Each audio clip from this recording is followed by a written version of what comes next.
नाव चल रही है, डगमगाएगी पर डूबेगी नहीं। सनातन धर्म में क्या है कि नाव हमेशा डगमगाती है। क्यों? क्योंकि एकता नहीं है लोगों में, सबसे बड़ी प्रॉब्लम है। प्रेम से कहो श्री राधे, जोर से कहो। देखो मेरी बैटरी जब ही चार्ज होगी जब आपकी आवाज मेरे कानों पर उठाएगी। प्रेम से कहो श्री राधे, जोर से कहो राधे मेरे भैया। प्रभु जी की सुंदर सी लीला है। सनातन धर्म की नाव डगमगाती है पर डूबती कभी नहीं, लेकिन डूब जाएगी अगर भक्तों की भावना अच्छी नहीं होगी, हमारे कर्म अच्छे नहीं होंगे तो एक दिन डूब जाएगी। क्यों डूब जाएगी इसके पीछे रीजन है, मैंने कल आपको बताया था। सनातन धर्म जो सदियों पुराना है, जो अब तक चलता आ रहा है, लेकिन इसका एक पैर जख्मी हो गया है। हमने आपको कथा में सुनाया था, कलयुग की कथा में आपको सुनाया था, परीक्षित की कथा में सुनाया था कि उस सांड ने मेरी मैया उस बैल का एक पैर जख्मी कर दिया था, और वो था सत्य।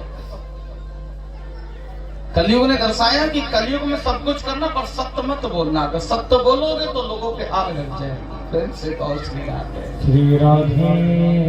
हर कोई सत्य सुनना चाहता है, लेकिन सत्य बड़ा कड़वा है। कोई बुरा लग रहा हो और तुमने कह दिया ना तू बहुत बुरा लग रहा है, तो चिढ़ जाएगा। प्रभु की सुंदर सी लीला है मेरे भैया। समय व्यतीत हो जाता है, समय व्यतीत हुआ मेरी मैया, और जैसे समय व्यतीत हुआ है, कल आपने बड़ी पावन कथा सुनी, सृष्टि का निर्माण का भाव सुना, हिरण्यकश्यप का शपु की कथा सुनी, वामन अवतार सुना। परीक्षित जी महाराज कहते हैं कि आपने भिन्न भिन्न भांति भांति प्रकार की कथा सुनाई है, लेकिन महाराज मैंने तो सुना है कि एक भक्त और हुआ है, भक्त प्रहलाद की तरह ही हुआ है। भक्त प्रहलाद की तरह ही एक भक्त हुआ है महाराज, जिसने बड़ा सुंदर साथ दिया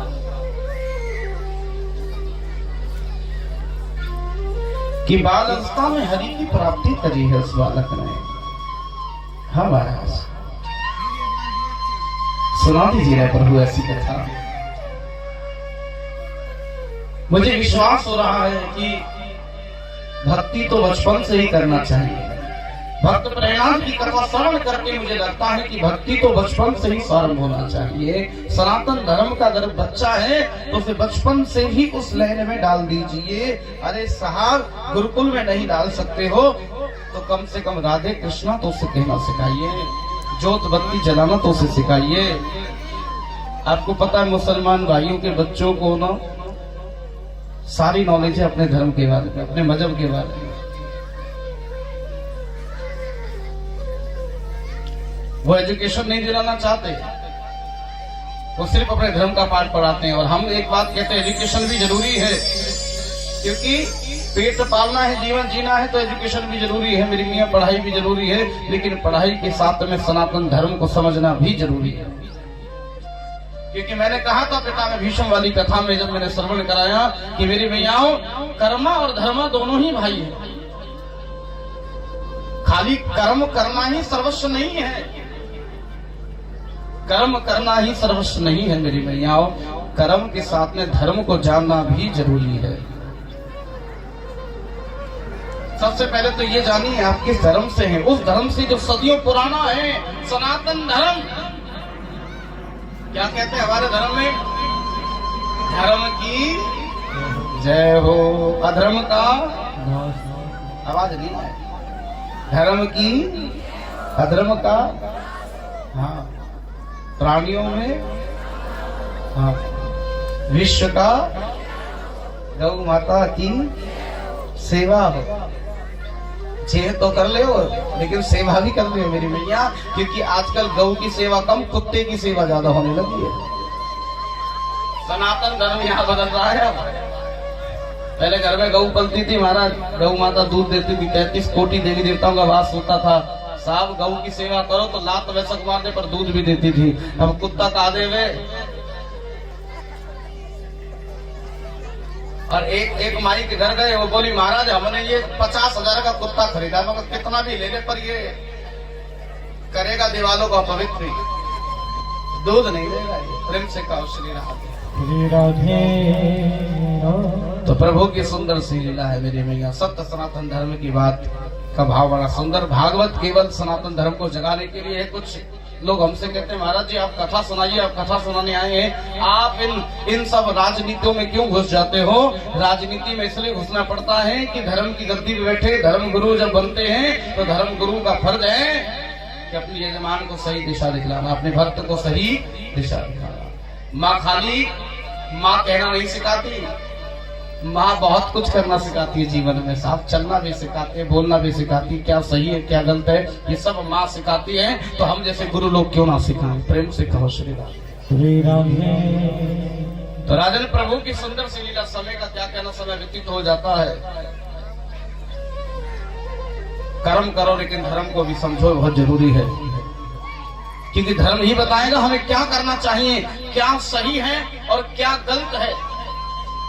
माँ बाप बताते हैं, नहीं बताते बेटा ये चीज गलत है और ये सही है। तो हमारे माँ बाप कौन है? हमारा धर्म। अब धर्म स्वयं नहीं बोल रहा पर धर्म गुरु बता रहे हैं कि क्या सही और क्या गलत है, क्या है। कल आपने बड़ी पावन कथा सुनी है, मैं उस कथा को आगे की ओर बढ़ाऊंगा, जरा श्रवण करेंगे कि महाराज किसी ऐसे प्राणी की कथा सुनाइए जिससे भक्त प्रहलाद से भी कम उम्र में प्रभु की प्राप्ति की हो। तो एक पुत्र है जिस पुत्र का नाम है ध्रुव। क्या नाम है? ध्रुव।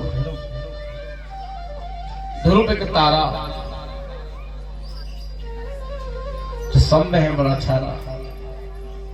तारे बहुत है दुनिया में ना, आकाश में बहुत तारे हैं, देखो आप। लेकिन ध्रुव तारा अलग चमकता है या नहीं? बोलो, चमकता है।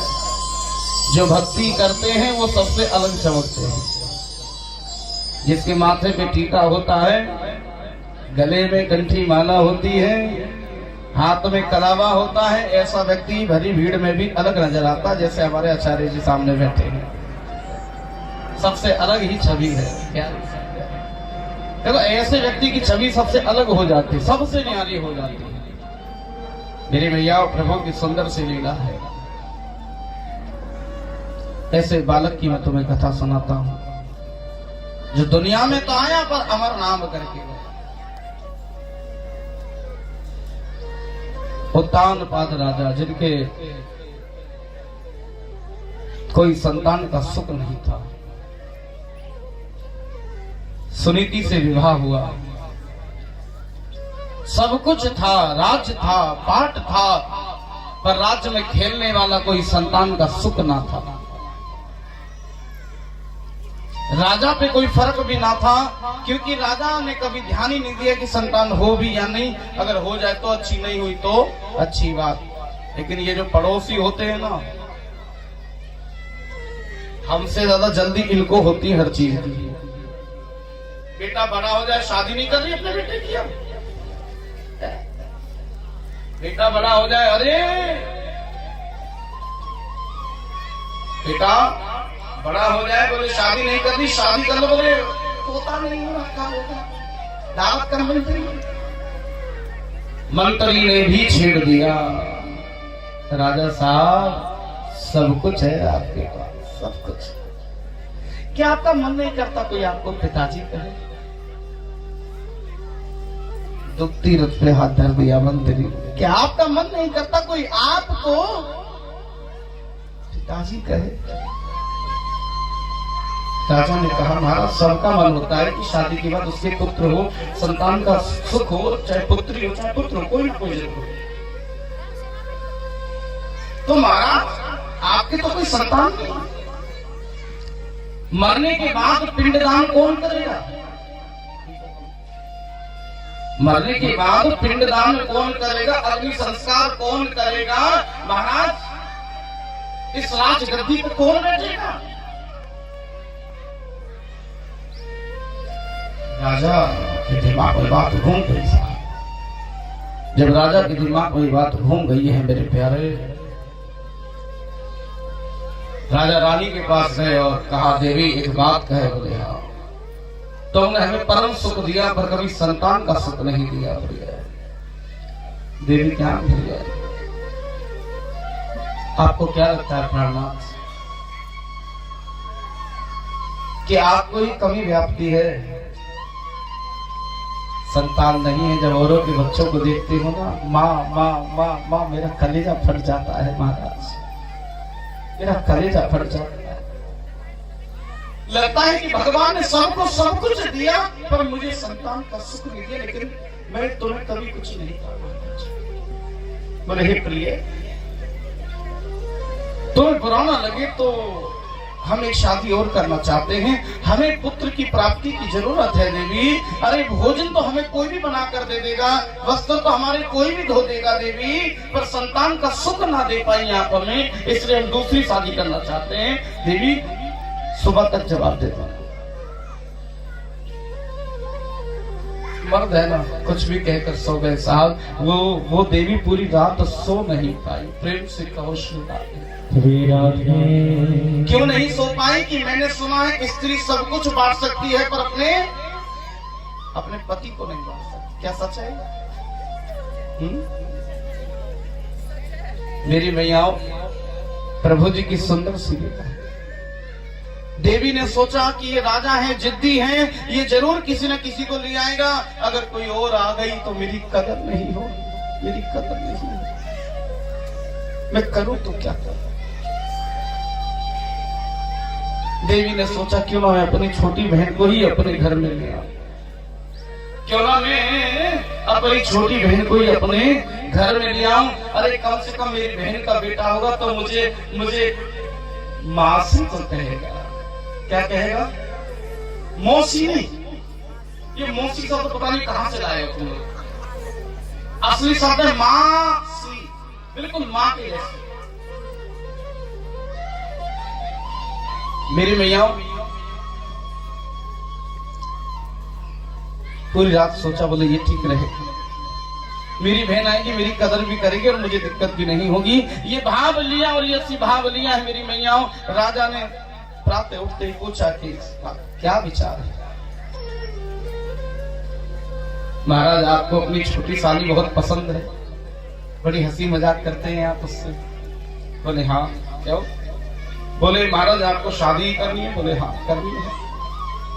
तो क्यों ना आप मेरी ही छोटी बहन से विवाह कर लें? मेरी छोटी बहन से विवाह कर लें। साहब कहने लगे उसकी उम्र और मेरी उम्र में बहुत फर्क है। बोले मैं समझाऊंगी। अब उसको तो बस ये लग रहा था कोई भारतीय ना आ जाए। अपने पिता को समझाया, माँ को समझाया, बहन को समझाया। बहन ने जब प्रॉपर्टी का भाव देखा, बोले राजा है, कोई कमी नहीं है, कोई दुख भी नहीं होगा। हाँ, जिसका नाम था सुरुचि।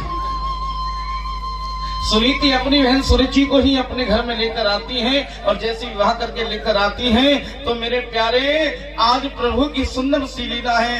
आरता उतार रही है, ऊपर से मुस्कुरा रही है, पर आपसे बेटर कोई नहीं समझ सकता। अंदर से रोए जा रही है और ऊपर से हंस के दिखला। बड़ा कठिन होता है साहब लाइफ में ये काम करना। धन्य है ऐसी देवियां साहब जो जिंदगी में बहुत दुखी हैं और फिर भी लोगों को हंस हंस के दिखलाती हैं। किसी ने बड़ा खूब कहा है साहब कि जो ज्यादा मुस्कुराता है ना, ये मत समझना कि वो प्रसन्न है।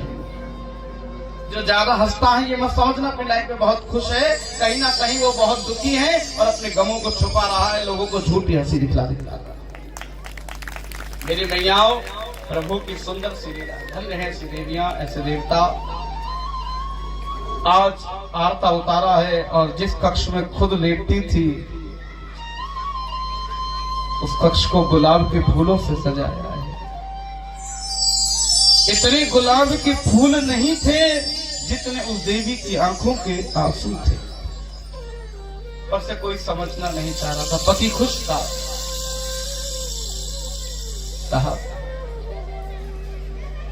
कक्ष में जाकर जैसे राजा अपनी छोटी पटरानी के साथ आराम कर रहा है, बड़ी पटरानी अपने मेरे में बिस्तर में पड़ के जो फूट फूट के रोई है, वो पूरी रात उसकी रोते रोते गुजरी है।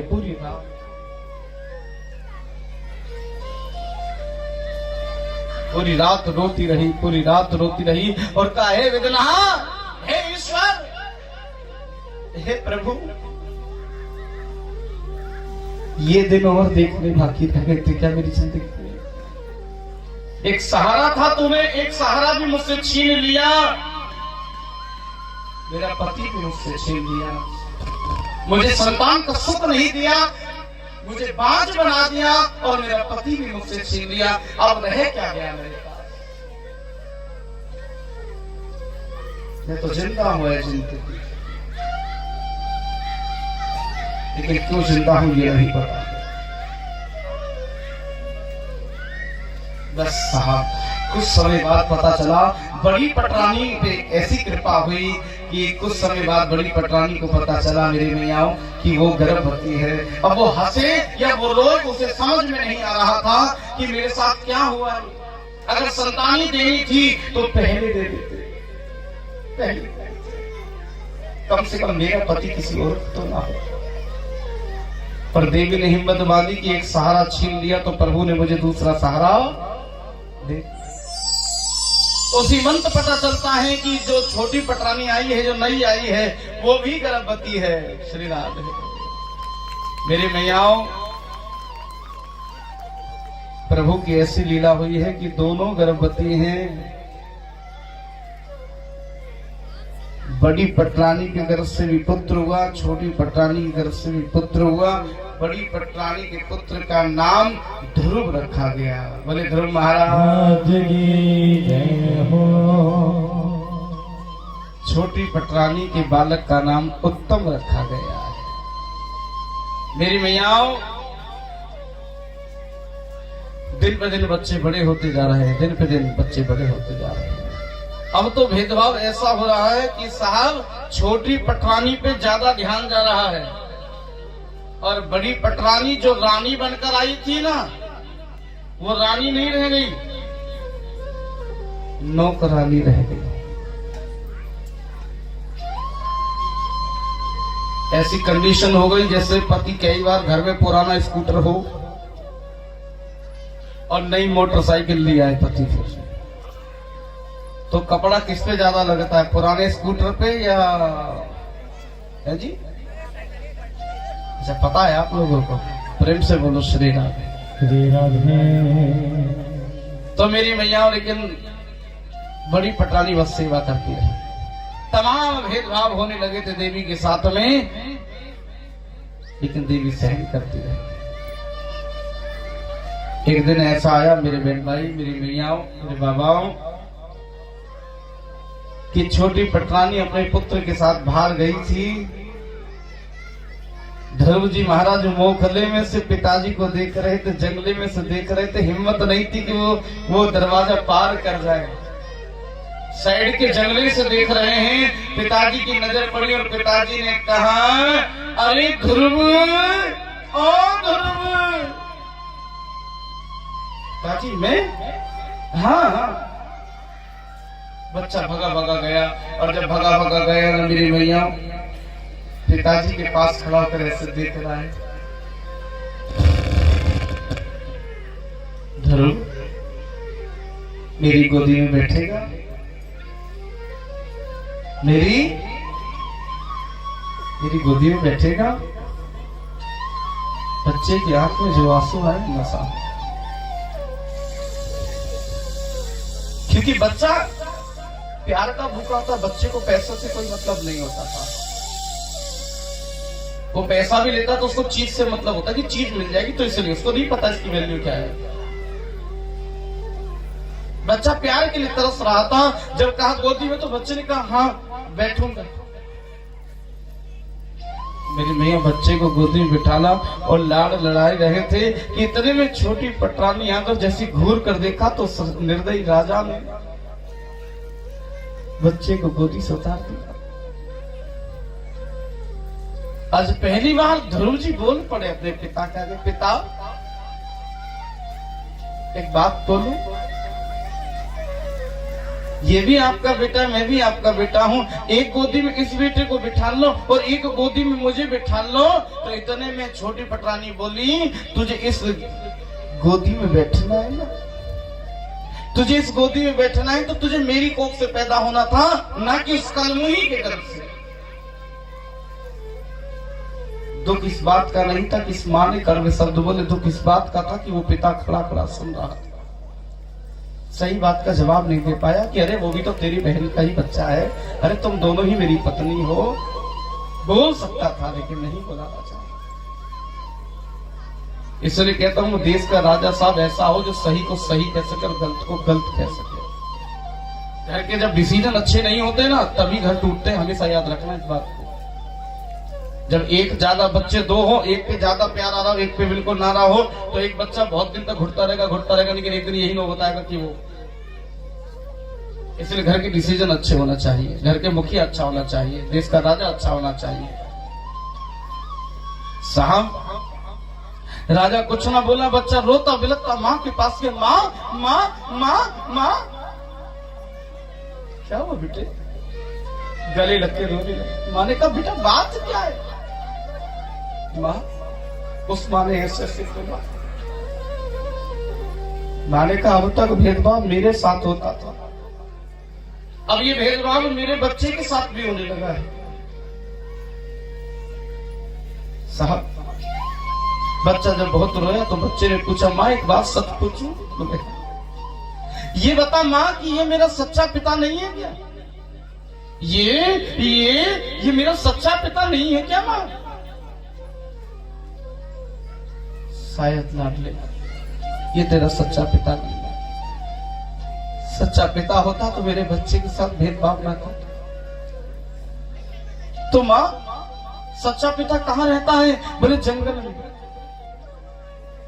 तब तपस्या करने से मिलता है ऐसा पिता जो गोदी में बिठालता फिर कभी नहीं उतारता। बस माँ ने तो गुस्से में कह दिया। यकीन करना माँ तो सो गई पर बच्चे को पूरी रात नींद नहीं आई। सौते बच्चे ने बाल हट कर दिया, मैं जाऊंगा। कहा? सच्चे पिता के पास, जंगल के पास। जंगल में हरी मिलेंगे, मेरे सच्चे पिता मिलेंगे, मुझे गोदी बिठा लेंगे, मुझे लाड़ करेंगे। माँ ने लाख समझाया, 2 दिन समझाया, 3 दिन, लेकिन बच्चे ने बाल हट कर दी। समझ लो बाल हट मतलब जब आपकी लगन सच्ची हो, आपकी प्रीति सच्ची हो तो प्रभु को मिलना पड़ता है।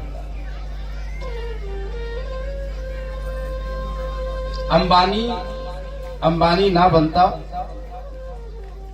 जिसने मात्र 9th क्लास पास करी है। रिसर्च करें, पढ़ें उसके बारे में। अब कुछ भी यूट्यूब पे बदलते होते, गूगल पे बदलते, वो अलग बात है, क्योंकि आजकल हर कुछ अपडेट हो जाता है और कुछ भी बदलवा लेते हैं। लेकिन पहले जो उसका शो होता था ज्यादातर 9th क्लास। लेकिन अंबानी कैसे बना? उसने तप किया, मेहनत की, संघर्ष किया अपनी जिंदगी में। मेहनत करी तो आज किस लेवल पे है समझ जाइए। लगन सच्ची हो तो व्यक्ति कुछ भी कर सकता है। आपको पता है ना, एक देवी जी चांद तक पहुंच गई।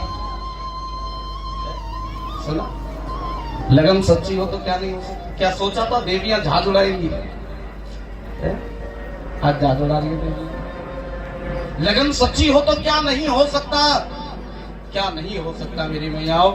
आज प्रभु की सुंदर सी लीला है, बाल हट कर दी है।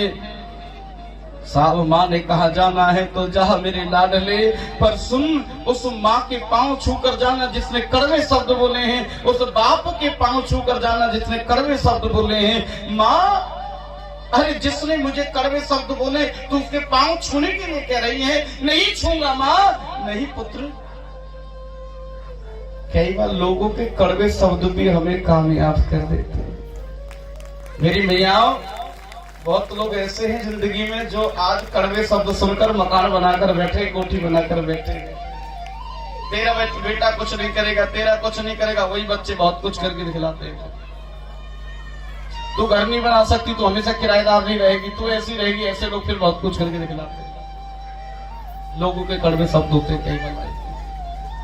बेटा जाओ, पांव छू आशीर्वाद लेकर जाना। मेरी मैया प्रभु की सुंदर सी लीला है।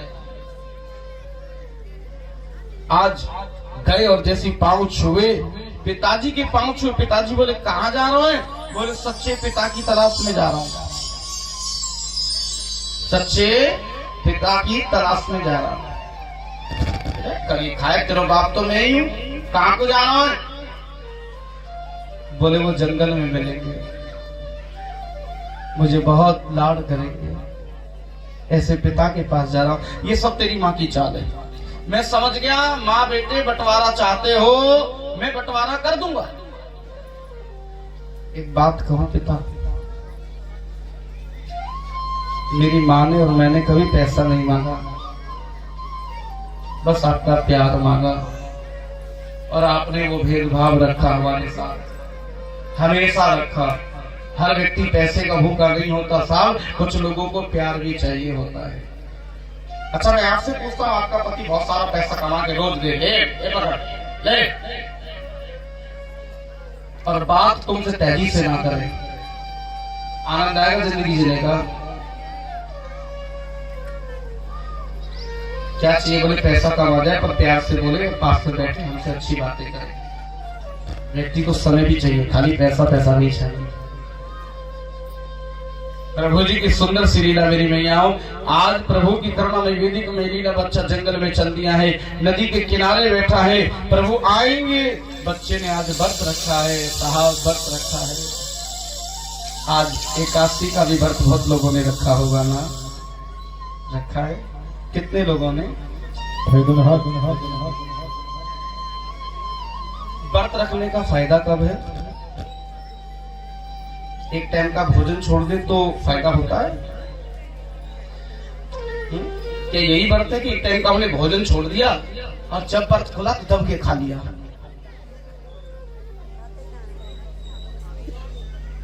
हाँ जी, व्रत रखने का फायदा। आप व्रती है ना काफी लोग, बताइए तो सही, मुझे पता चले, क्योंकि हो सकता है मुझे भी ना मालूम हो कुछ बातें, तो मैं आपसे जानना चाहता हूँ। सही में नहीं मालूम मुझे। हाँ, व्रत रखने का फायदा एक बार हाथ उठा करता, जो बताना चाहता मैं राग की आवाज कम कर दूंगा, सुनना चाहूंगा। है कोई जो बताना चाहेगा? राग की आवाज कम करो। हाँ बताओ।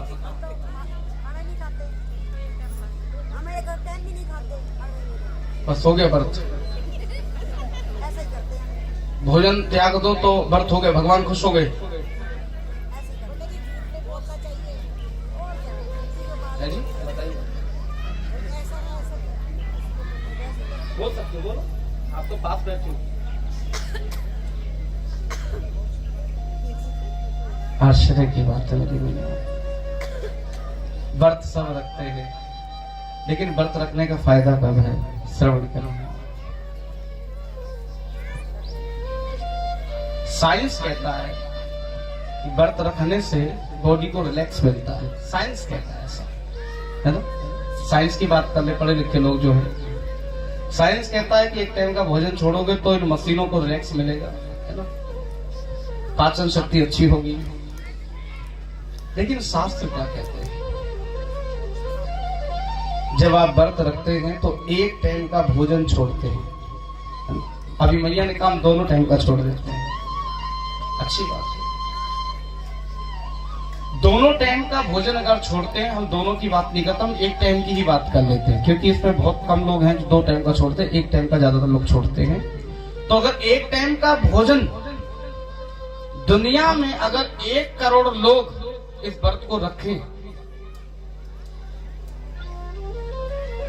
और एक टाइम का भोजन छोड़ दें, और वो एक टाइम का भोजन किसी गरीब को खिला दें, तो कितने गरीबों को भोजन मिल सकता है? कितने? 1 करोड़ गरीब लोगों को भोजन मिल सकता है। अब कहोगे भगवान क्यों खुश होगा? भगवान इसलिए खुश होगा कि जो भगवान का काम है, तुमने व्रत रहकर अपने भी हिस्से का किसी गरीब को खिला दिया, किसी ब्राह्मण को खिला दिया, किसी गौ को खिला दिया, तो व्रत रखने का फायदा है। अर्थात नहीं है अगर आपने व्रत रखा है। और दूसरी बात सुनो, व्रत तो रख लिया पर चुगली नहीं छोड़ी। क्या फायदा व्रत रखने का आपका, है ना? कितनी देवियां, सच बोला ईमानदार से, जिन्होंने जिस दिन व्रत होता उस दिन चुगली भी नहीं करती हैं। हाथ उठाओ जो है।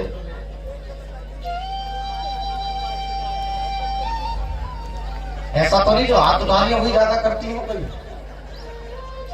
प्रेम से कह दो श्री राधे, जोर से कह दो।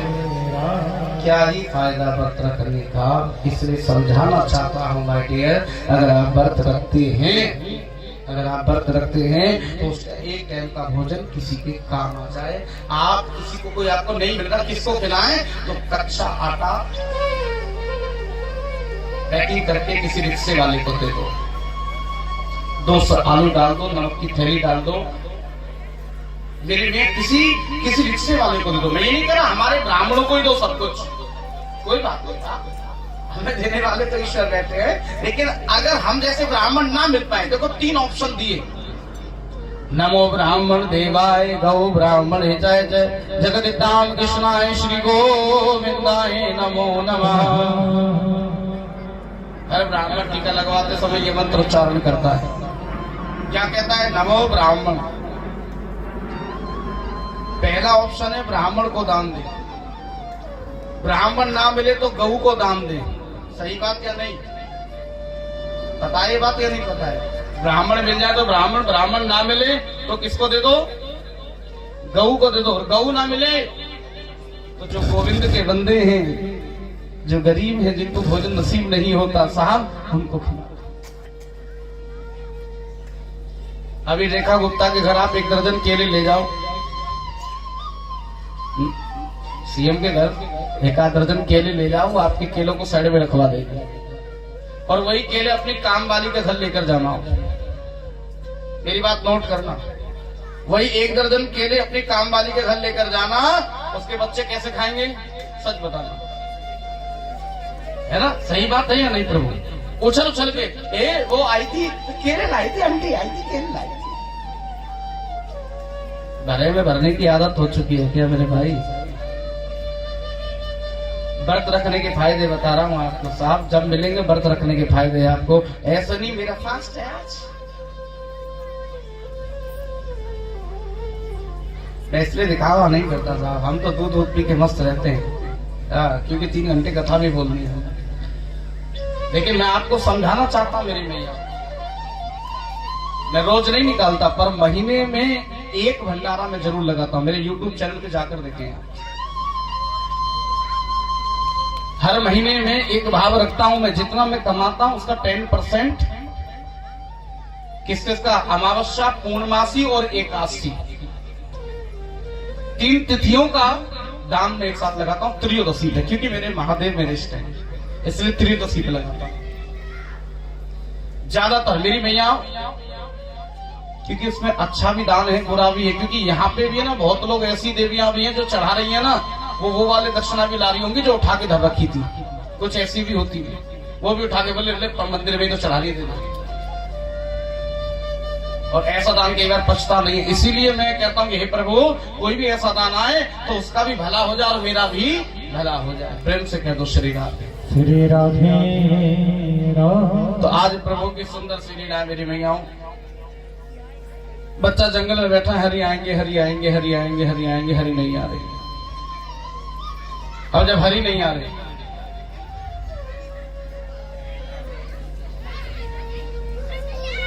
मेरी मैयाओं, प्रभु की सुंदर सी लीला मेरी लीला। हरि नहीं आ रहे, बच्चा रोने लगा है, प्रभु कब आएंगे कब आएंगे। लेकिन ध्यान देना साहब, जब राम को पाना है तो हनुमान से मिलना पड़ता है, राजा से मिलना हो तो सिपाही से मिलना पड़ता है, गोविंद को पाना है तो गुरुओं से मिलना पड़ता है। तो भाव बड़ा सुंदर है। बच्चा रोने लगा है और क्या कह रहा है? ओ मेरा हाथ पकड़ ले जा रे, और मेरी बाह पकड़ ले जा रे। ऐसा कोई संत मिले, ऐसा कोई संत मिले, ऐसा कोई भक्त मिले, ओ मेरे तार और मेरा प्यार हरि से जोड़े, ऐसा कोई संत मिले नहीं। जब तक मानव का चोला तेरे समक्ष तेरे पास है, तू मुझे नहीं पा सकता मेरे पुत्र। संसार कर्म क्षेत्र है, तू कर्म भोगने आया है, तुझे कर्म तो भोगने ही पड़ेंगे। जब समय पूरा हो जाए तो मेरे बैकुंठ आना, तेरे नाम से एक लोक का निर्माण करूंगा, जिस लोक का नाम ध्रुव लोक रखूंगा। क्या रखूंगा? जोर से बोलो। ध्रुव लोक। ध्रुव तारा, तारे बहुत हैं, तारे बहुत है, पर मैंने कहा था ध्रुव तारा। मेरे मैया आशीर्वाद प्राप्त हुआ, बच्चा जैसे वापस आया तो पिताजी ने बहुत लाड़ लड़ाया, लेकिन आज बच्चा पिताजी से प्रेम नहीं कर रहा है, केवल भक्ति में आनंद ले रहा है। ये एक नशा है, किसी को किसी चीज का नशा है, किसी को किसी चीज का नशा है। हमें तो साफ राधे राधे का नशा है। तो आज प्रभु की सुंदर सी लीला है मेरी मैया। ये कथा तो बड़ी लंबी, अगर मैं आपको सुनाऊंगा, लेकिन इसका मेन निचोड़ मैं आपको बता देता हूं, जो आपको मैंने सुनाया कि लगन सच्ची हो तो भगवान मिल जाते हैं, जो आपने इस कथा में श्रवण किया। प्रेम से बोलो श्री राम, जोर से बोलो। मेरी भैया भागवत कथा में यहाँ पे प्रतुम्ब की कथा भी लिखी है। प्रतुम्ब की कथा में भाव बड़ा सुंदर है कि इनके पिता जो हैं बड़े राक्षस हैं, अत्याचार करते हैं सब पर, मंदिर इत्यादि तुड़वा दिए, जगह जगह अत्याचार हुआ। लेकिन इनके घर में एक पुत्र हुआ जिसका नाम प्रथुम था। उसने बड़ा ही सुंदर कार्य किया, संसार में सबका भला करा, और भैया सबका भला करते करते उन्होंने भी अपने प्राणों को त्यागा। भागवत में और भी बड़ा सुंदर सार लिखा है, वो मैं आपको जरा श्रवण कराता हूं कि परीक्षित जी कहते हैं आपने बहुत अच्छी अच्छी कथाएं सुनाई, बस किसी ऐसे पापी की कथा सुनाओ जिसने कभी दान पुण्य न किया हो, कभी महाराज गौ ग्रास न निकाला हो और ब्राह्मणों को भोजन कराया तो उसने भी ब्राह्मणों को पहले गाली दी हो, माँ बाप का दिल दुखाया हो, वैश्यगामी हो, मदरा का पान किया हो, ऐसे मेरे में ऐसे प्राणी का उद्धार होगा। बोले महाराज इतने पाप करने पर उद्धार होगा क्या? इतने पाप करने पर? और बोले महाराज भक्षा भक्ष आहार भी करा हो, मांस मच्छी मुर्गा इत्यादि सब खाया हो, फिर भी उद्धार हो गया हो, तो ध्यान देना ऐसे व्यक्ति का भी उद्धार हो जाता है। कैसे? जो शरण प्रभु की आते हैं, यह लोक सुखी पर लोक सुखी हो जाते हैं। जो शरण प्रभु की आते हैं सच्ची भावना से, यह लोक सुखी परलोक सुखी हो जाते हैं। तो पापियों को भी पाप से है तारती, ये भागवत जी की आरती है। यहाँ तो दरबार में पापी भी आ जाए उसका भी उद्धार होता है। और कैसे होता है ऐसे पापी की कथा परीक्षित ने कहा महाराज सुनाइए। तो सुखदेव मुनि सुनाते हैं, सुनो परीक्षित। कन्नौज नगरी कानपुर, सुना है किसी ने कानपुर? कितने लोगों ने सुना है? कानपुर में कन्नौज नगरी, जहां एक ब्राह्मण रहता था जिसका नाम था अजामिल। क्या नाम था? अजामिल। माँ बापों की सेवा करता था, चंदन की लकड़ियों का व्यापार था, अच्छी इनकम थी, बड़ा नेक बच्चा था। लेकिन समय कब किसको कहां बिगाड़ दे ये कोई नहीं जानता। सुनिएगा साहब, ये नेक बच्चा कैसे बिगड़ा? ये अजामिल एक दिन चंदन की लकड़ियां बेचकर आ रहा था। रास्ते में अद्भुत रोमांचिक घटना देखी। क्या रोमांचिक घटना? सामने के वैश्या वृक्ष के पीछे बैठकर छुपकर समागम कर रही है। ऐसा अद्भुत रोमांचिक दृश्य देखा तो देखता रह गया, क्योंकि इस बच्चे ने ऐसा कभी कोई दृश्य देखा नहीं था अपनी जिंदगी में। सब कुछ नया था, लेकिन साहब दिमाग रुक गया। ऐसी जगह पे दिमाग रुक गया। आपने देखा है बुरी जगह हमारा दिमाग ज्यादा चलता है, अच्छी जगह दुनिया में ज्यादा कौन सी बातें फैलती हैं, अच्छी या बुरी? जोर से बोलो, है ना? अभी ये कथा हो रही है ना, महरौली में बहुत लोगों को शायद ना मालूम हो, है ना?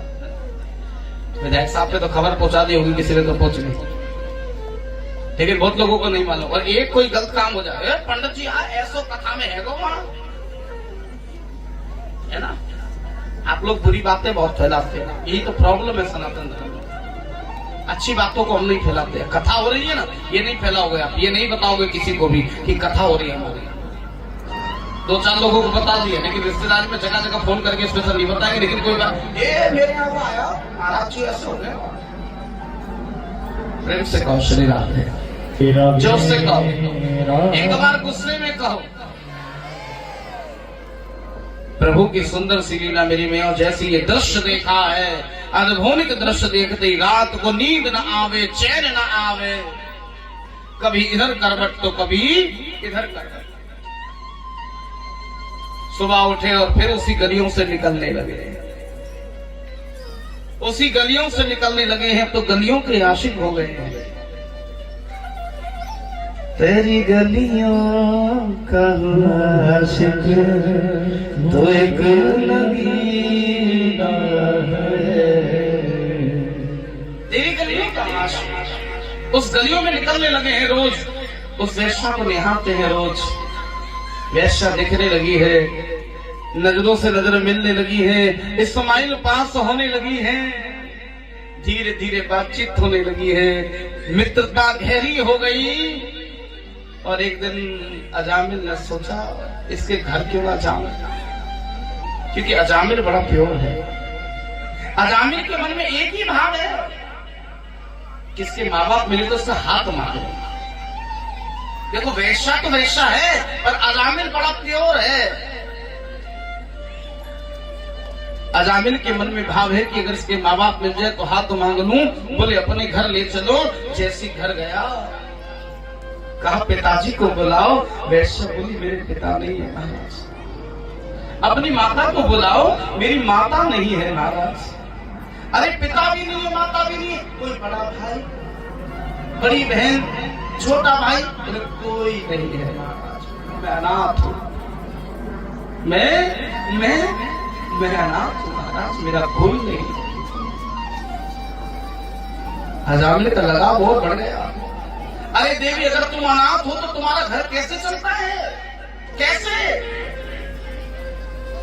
वैश्या ने ये नहीं बताया कि वैश्यागिरी का काम करती है। क्या बोली? मैं लोगों के झूठे बर्तन मांज के आती हूँ, मेरा घर चल जाता है। मैं लोगों का भोजन बना कर आती हूँ, मेरा घर चल जाता है। अजामिल ने कहा प्रिय, मेरे होते हुए तुम किसी के घर काम नहीं करोगे। वैसा बहुत जोर से हंसी। अगर मैं काम नहीं करूंगी तो मेरा घर क्या आप चलाओगे महाराज? अजामिल ने कहा हाँ, जब तक मैं बैठा हूं तुम्हारा सारा खर्चा मैं चलाऊंगा। निकाली नोटों की गड्डी और हाथ में दी। व्यापार तगड़ा था, चंदन का व्यापार था। हाथ में जब धन की गड्डी आई, मेरी मैया वैश्या आनंदमयी हो गई। बोले ये मुर्गा तो सही फंस गया, वैश्या के लिए तो मुर्गा ही है। क्या बात है भाई, बहुत बढ़िया, बहुत बढ़िया। देखिए हमारे भैया, मैं कई दिन से नोट कर रहा हूँ, कंटिन्यू रोज प्रसाद लेकर आते हैं और आज भी हरि जी की सेवा का लिए भाव लेकर आए। एक बार जोरदार ताली से वाम सम्मान होना चाहिए भाई। ये होता है भाव साहब, ये होता है भाव। जब भावना सच्ची हो तो व्यक्ति कहीं से भी खिंचा हुआ आ जाता है, और किस रूप में नारायण आ जाए ये कोई नहीं जानता है। प्रेम से कहो श्री राधे, श्री राधे। तो आज प्रभु की सुंदर सी लीला मेरी में यह समय व्यतीत हो गया। जैसी समय व्यतीत हुआ, कहा देवी आज के बाद तुम कोई काम नहीं करो, तुम्हारा पूरा खर्चा ये दास उठाएगा। वैश्या आनंदमयी हो गई। अब रोज जावे, रोज खर्चा दे देवे। लेकिन वैश्या को धीरे धीरे लगाव होने लगा है, वैश्या को डर लग गया है, वैश्या को डर लग गया है। मेरी मैया वैश्या को क्या डर लग गया कि अगर एक दिन ये मुझे छोड़कर चला गया तो मेरा क्या होगा? ये मुझे छोड़कर चला गया तो क्या होगा? क्योंकि इससे मेरा दिल लग गया है, प्रीत हो गई है। वैश्या ने दिमाग दौड़ाया, इसको मदरा का शौक लगा लिया। मदरा तो समझते हो ना, बताया अनार का जूस। मदरा का शौक लगा दिया, अब रोज पीवे और पी के वही पड़ा रहे, रोज पीवे और वही पड़ा रहे मेरी मैया। पिताजी ने कहा बेटा क्या बात है, कई दिन तक घर नहीं आते हो, चक्कर क्या है? क्या चक्कर है? पिताजी व्यापार थोड़ा तगड़ा चल रहा है, लेकिन पिताजी ने इसके कदमों को देखा बहका बहका, इसके कदमों को देखा बहके बहके चल रहे थे। माँ बाप तो माँ बाप होते हैं सरकार, पैरों से ही पता कर लिया, आरती कराया। बेटे तूने मदरा का पान किया? हाँ किया है तो किया, तुमसे मांगता हूं मैं। ये बच्चे समझ जाना, जब बच्चे ऐसा शब्द बोलते तो बच्चे हाथों से हम निकल चुके हैं, अभी हवा में उड़ने लगे। सच्चाई ऐसा, बच्चे कमाने क्या लग जाते हैं तो उनके हाव भाव अलग हो जाते हैं। कुछ संस्कारी बच्चे भी होते हैं, ऐसी बात भी, अच्छे भी है, सबको तो नहीं कहूंगा, पर लेकिन ज्यादातर बच्चों में ये चीज होती है। इनकम क्या कर ले? मैं कर रहा हूं। पिताजी को जब ऐसा जवाब दिया, पिताजी बोले मेरे लाडले अभी तेरे बाप के हाथ पैर चल रहे हैं, तेरी नहीं सुनूंगा। दोबारा पी कर आया तो घर से निकाल। तुम क्या निकालोगे? जा रहा हूं, नहीं रहना मुझे तुम्हारे पास। साहब झोला पैक करा और कहां पहुंच गए? बताओ कहां पहुंचे होंगे, कथा ध्यान से सुनिए। अक्सर व्यक्ति घर वही छोड़ता है जिसको दूसरा सहारा मिल रहा होता है। मैं कई माओं को भी कहता हूं, ये माओं की वजह से कई बार घर बिगड़ जाते हैं। पता है क्यों?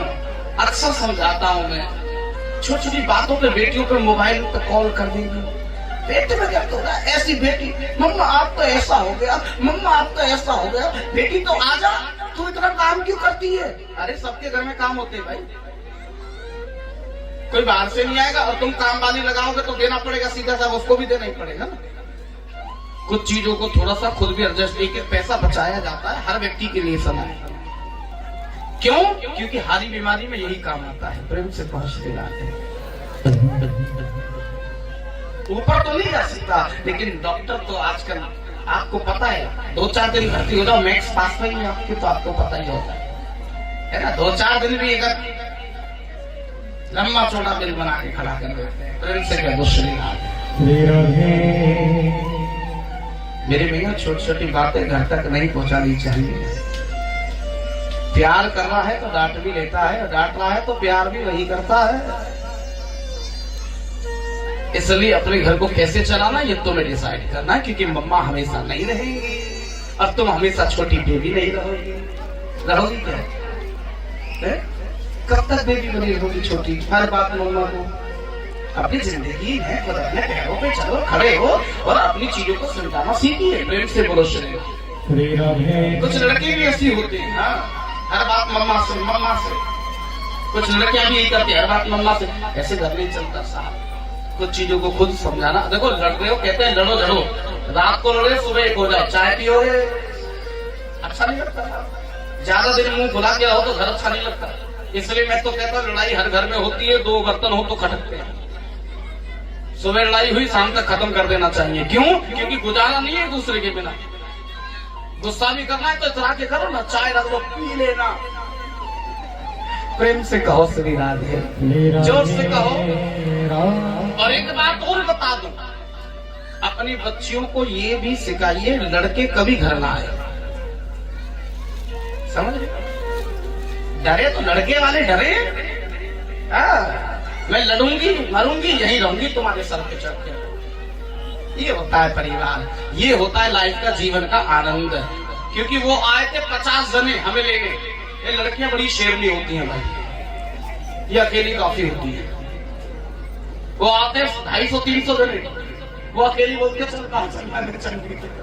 प्रेम से कहो श्री राधे। तो शेरनी बन के रहा करो ना।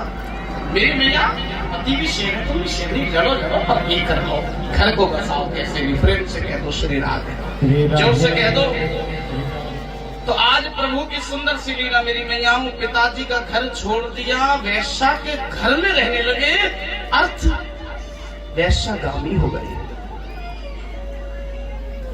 मदना रोज पिए, माँ बाप का दिल दुखा दिया, अब वैश्यागामी हो गए। भक्ष्याभक्ष आहार, मांस, मच्छी, मुर्गा सब खाने लगे। जबकि ब्राह्मण ही अजामिल जो है ऐतिहासिक माना जाता है ब्राह्मण थे, लेकिन संगत, अच्छा संगत सुधार भी देती है, संगत बिगाड़ भी देती है, संगत सुधार भी देती है। और कैसे सुधारेगी अब वो सुनो आगे। इस कथा को मैं आगे लेके चलता हूँ। अब तक तुम्हें लग रहा होगा महाराज जी क्या सुना रहे हैं, कि जब अजामिल वैश्या के घर में रहने लगा तो एक दिन भाग्य जग गए, उस नगरी से कुछ संत जाने लगे। संत महंतों की कृपा सुनिएगा साहब। जैसी संत महंत जाने लगे, उन्होंने चौराहे पे खड़े होकर पूछ लिया, इस गांव में कोई धर्मात्मा व्यक्ति है क्या? इस गांव में कोई धर्मात्मा व्यक्ति है क्या? मेरी मैया प्रभु की सुंदर सी लीला है। गांव के लोगों ने मजाक कर दी, गांव के लोगों ने मजाक कर दी, इस गांव में तो एक ही धर्मात्मा है, सामने वाले घर में चले जाओ। मेरी बात को समझें, महात्माओं के साथ मजाक वैश्या के लिए आशीर्वाद बन गया। कैसे बन गया? कि जिस वैश्या के घर पे कोई साधु संत नहीं जा रहा था, आज संत उसके घर गए, दरवाजा खटखटाया, अंदर से आई, अपने ऐसे बाल पकड़ रखे तो ऐसे हिला रही। और दरवाजा खोलते नीचे से ऊपर तक महात्मा जी को देखा और बोली, एलियो कर लेगा। अब तो बाबा भी आने लगे हमारे यहाँ। महात्मा जी बोले, अरे बेटी, ए लाडो, बेटी एक रात रुकना चाहते हैं, एक रात रुकना चाहते हैं। संत हृदय नवनीत समाना, संत हृदय नवनीत समाना। बेटी एक रात रुकना चाहते हैं। वैश्या ने जब सुना बेटी शब्द, क्योंकि वैश्या को हर नामों से पुकारा गया था, पर बेटी कहने वाला कोई नहीं आता था। कितना भी बुढ़ा हो, उसकी नजरें उल्टी ही रहती थी, पर ये बाबा आए जिन्होंने बेटी का। महात्मा जी क्या बोले आप हमें? बोले बेटी इधर से देखना, ऐसे देखो महात्मा जी। बोले बेटी इधर से, बोले कहीं से भी निकला ले। हम 85 साल के बुढ़े और तुम मुश्किल से 30-35 साल की हो। हमारे लिए तो बेटी ही है। वैश्या का भाव बदल गया। बुरी नजरों से देखने वाले मेरे पर बेटी कहने वाला कोई नहीं। वैश्या को लगा जैसे पिता मिल गया हो। अनाथ थी ना, बाप तो था नहीं, माँ थी नहीं, किसी ने बेटी कहा और वो भी सर पे हाथ रख दिया बेटी कहकर। बहुत अच्छा लगा। महात्मा जी चाहते क्या हो? बोले बस एक रात रुकना और तेरे घर भोजन करना। आओ महात्मा जी, आपका ही घर है, अंदर आओ ना महात्मा जी। अब जैसी जाने लगे, अजामिल पी के पड़ा, किन पाखंडियों को ले आई, किन ढोंगियों को ले आई, बड़े बड़े टीके लगा के आगे बर्बाद कर देंगे तुझे, बर्बाद कर देंगे। कड़ी खाए तोते तो ठीक ही है, तू पी के बर्बाद कर रहा है। मेरे भैया, अक्सर वही लोग बोलते बर्बाद कर देंगे जो खुद घर को बर्बाद कर रहे होते। महात्मा ने कहा, बेटी लगता है तेरे पति को अच्छा नहीं लगा, इसलिए हम चलते हैं। हम नहीं चाहते हमारे वजह से तेरे घर में कोई कलेश है। महात्मा जी, ये मेरा पति नहीं है, ये मेरा मित्र है, सखा है। महात्मा जी के दिमाग में तो कभी खटक गई बात कि ये चक्कर क्या है? महात्मा जी रुके, बोले अब तो कोई चारा भी नहीं चाहेंगे तो कहाँ जाएंगे, रात ज्यादा है। महात्मा रुके, भोजन इत्यादि करा, नए वस्त्र बिछाए। साधु संत ब्राह्मण कवियास के लिए नए वस्त्र होने चाहिए, हमेशा याद रखना। चद्दर आसन जो जिसमें तुम सोते हो ना, वो नहीं, या फिर नई ना हो तो धुली हुई कोई चद्दर। ब्राह्मण को कभी भोजन करा साफ सुथरे बर्तनों में कराना चाहिए, ये हमेशा याद रखना। ये नहीं जिसमें तुम डेली वेस्ट कर रहे हो, वो नहीं। साफ सुथरे बर्तनों में भोजन कराया। वैश्या थी पर ज्ञान भी बहुत था। नई चद्दर बिछाई। पूरी रात महात्मा जी होकर सुबह 4 बजे प्रातः ब्रह्म मुहूर्त में महात्मा जी जैसी जाने लगे, तो जैसी जाने लगे वेश्या ने दामन फैला दिया, पूरी रात रुके कुछ देकर जा।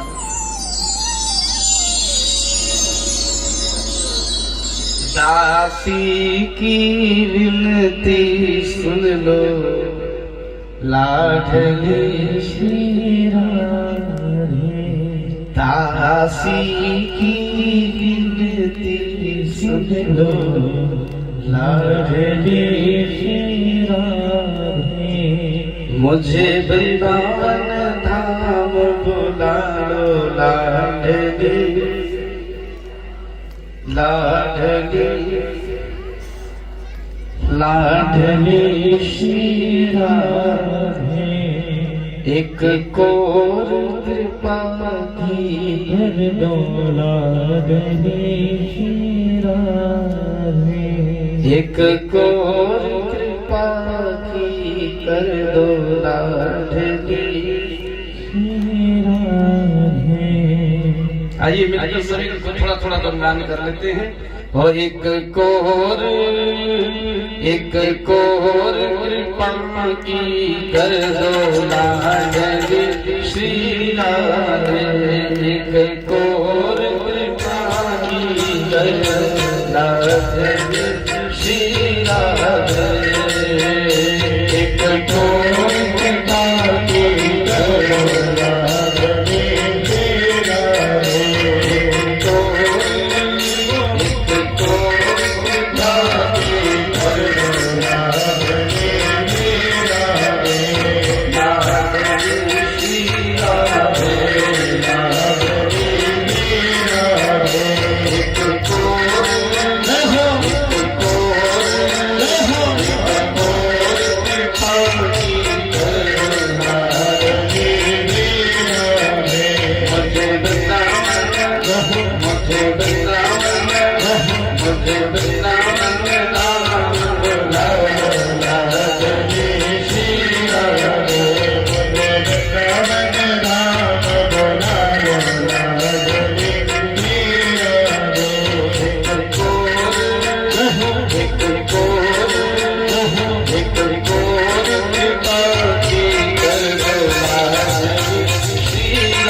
राधा रानी को मेरे साथ मिलकर बोलेंगे।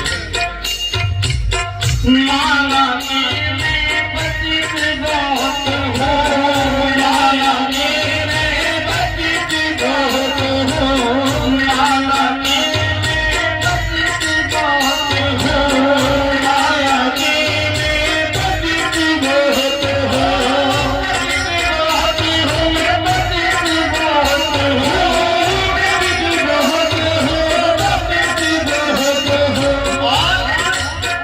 है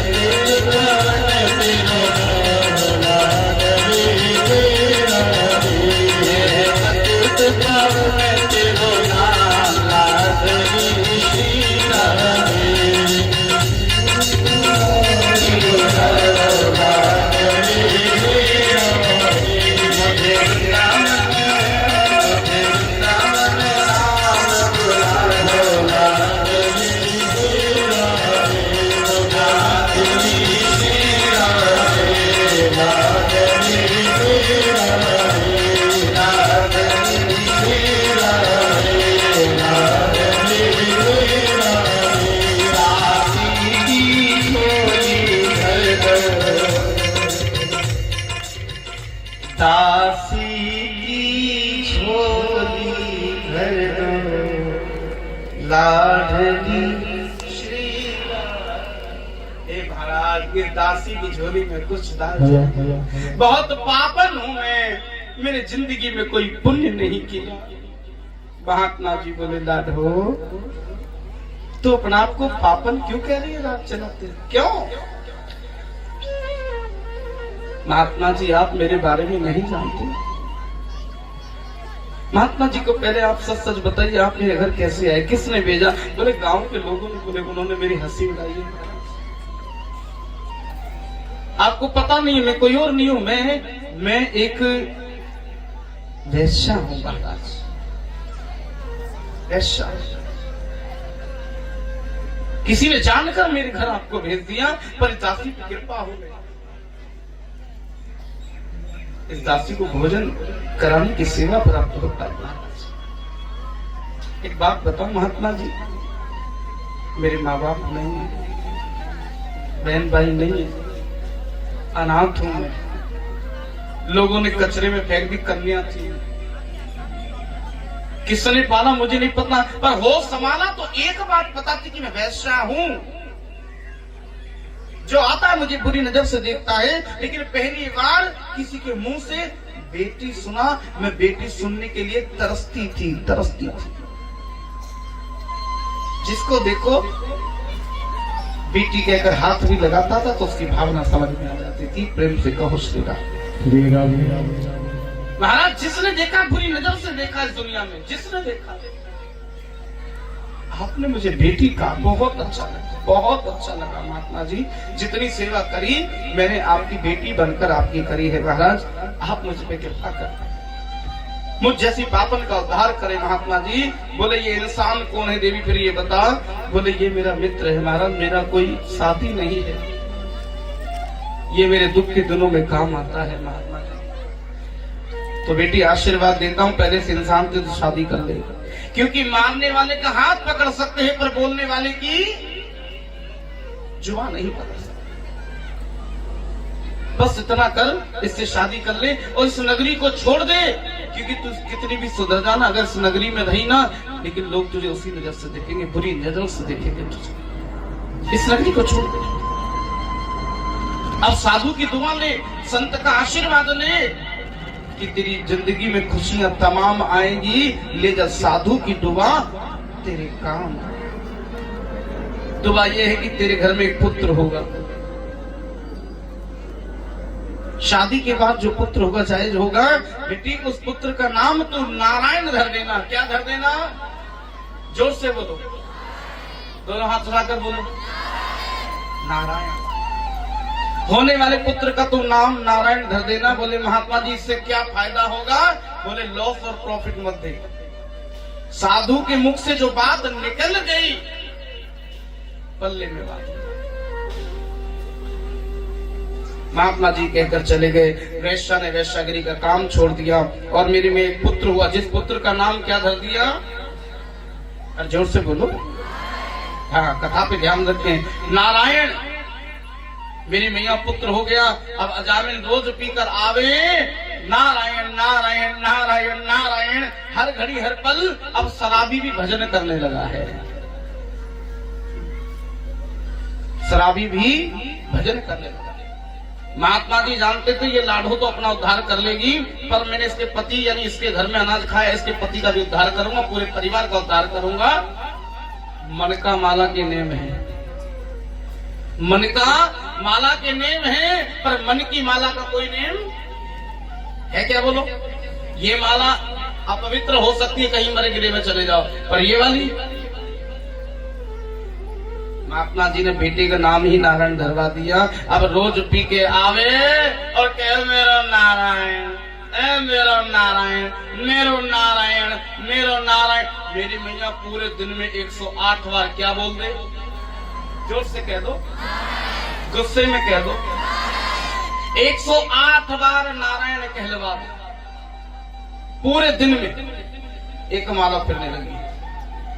बच्चे के माध्यम से क्या होने लगा? घर का माहौल।